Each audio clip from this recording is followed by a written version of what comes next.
Philip, first of all, what did you make of Edouard Philippe's comments there? Well, I think it can be said that the government all the way down the line this week, in the build-up to today, has been trying to weaken the Yellow Vest movement by encouraging its more soft members, not the more radical elements, not to come to Paris at all today, so as this protest movement wouldn't take place. That call has obviously fallen on deaf ears.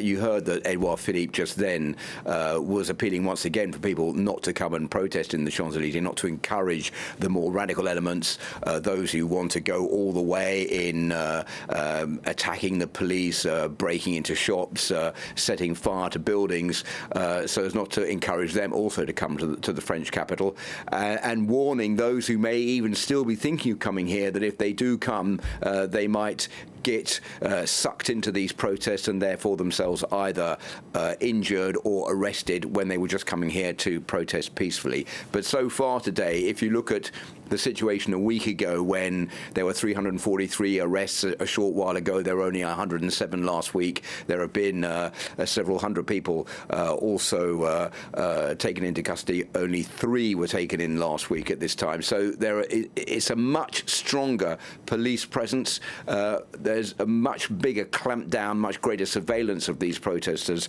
in the Champs-Élysées, and not only in the Champs-Élysées, but all over the country, but particularly here in Paris, because that image of the Champs-Élysées, of the Arc de Triomphe, the one that we saw beamed around the world this time last week, with fires outside, clashes, tear gas, is a disastrous image for France. And that is also something else that the French government, the French Prime Minister, the French President Emmanuel Macron is very worried about, because it's denting the French economy. As you said before, the Eiffel Tower is closed today, the Arc de Triomphe is closed, department stores are shut, monuments are closed, the transport system is disrupted. This is all very bad news for France, just 3 weeks ahead of Christmas, when the capital is a place where many people come to do their Christmas shopping. Now, just a reminder for those viewers just joining us here on France 24, you're watching our special coverage of these ongoing Yellow Vest protesters, which have already turned violent on the streets of Paris this Saturday morning. We heard a short while ago from the French Prime Minister, Edouard Philippe. He's said that so far this Saturday, 481 people have been detained in the capital, and 211 of them have been placed in custody. Philip Turle, we've heard a lot from Edouard Philippe in recent days, but very little from the President, Emmanuel Macron. Well, Emmanuel Macron has said that he's going to speak on Monday. Why is he leaving it so long? The message from the Élysée Palace has been that he doesn't want to complicate matters. He doesn't want to aggravate a situation that is already tense. The person at the centre of all of this is, of course, Emmanuel Macron. Why are these protests taking place in the first place? It's because of Emmanuel Macron and because of the policies that they think are unjust. The French president, since he was elected in May last year, has been perceived by many people in France as being too aloof, too arrogant, too cut off from the reality of everyday people. And the element which was really the straw that broke the camel's back was this announcement that they were going to increase fuel prices, 6% for diesel and 3% for petrol from the 1st of January next year. And people said, well, we're already paying high prices for fuel. Because of the price of oil increasing, that means fuel prices go up in this country. We don't want them to go up even further because we can't afford it.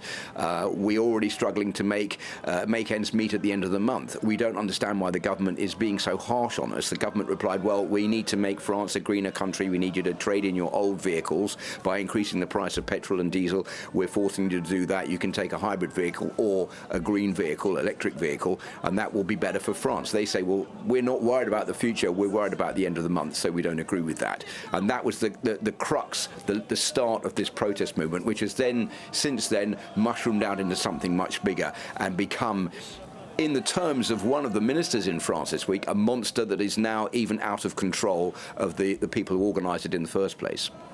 Now, if you're just tuning into France 24, this is our special coverage of these ongoing Yellow Vest protests. These are the pictures coming into us, the latest pictures from central Paris as riot police stand off against hundreds of Yellow Vest demonstrators who've turned out for the fourth consecutive weekend this Saturday. They're, of course, up in arms against the Macron government. Now, Philip, this whole movement began, of course, in anger at a fuel hike, a hike in fuel tax. That's now been scrapped.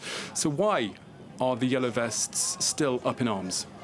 Well, there is a simple reason for that, is that because this movement doesn't have a leader, it's a strength and a weakness of this movement. Its strength is that it's given a chance for the average man or woman in the street to become a protester and to find a union with other people in a similar situation, thanks to social media, thanks to Instagram, thanks to Facebook, thanks to Twitter. They've all got together. In the old days, of course, this wouldn't have been possible. They would have been called out by unions or called out within their own work groups to protest. Now anybody can do that by just sending out signals on social media. This all started with a petition against fuel price rises. That has now been agreed on by the government. That's not going to take place. But because you've got more radical elements in this group, they don't even agree with each other within the group. Even the softer elements don't agree with some of the other softer elements in there. They say the government hasn't done enough. The government could go further. The government, for example, should bring back the wealth tax. The government gave a tax break to the very wealthy in this country, making it much easier for them to earn money, but they haven't given us a tax break, which would make our lives much easier when we can't even make ends meet. So they want that brought back. The government said we're not going to bring it back. So they're angry about that. They're angry about the fact that pensioners are having to pay greater taxes than they were before. Macron says pensioners had a very easy time, many of them having full employment all their lives during the 30 glorious years when France was doing very well in the 1960s and 70s and 80s. Therefore, it's right that at the end of their days, they should contribute a bit more to those who are having a struggle now. Of course, the Yellow Vest protesters don't see it that way around. So they say the government's not going far enough. We want more out of them. And they know also, I think, that the more they protest, that's how they perceive the situation, the more the government's going to go in. They started protesting. The government said they were going to do away with the fuel hike. So therefore, I think these protests are going to continue.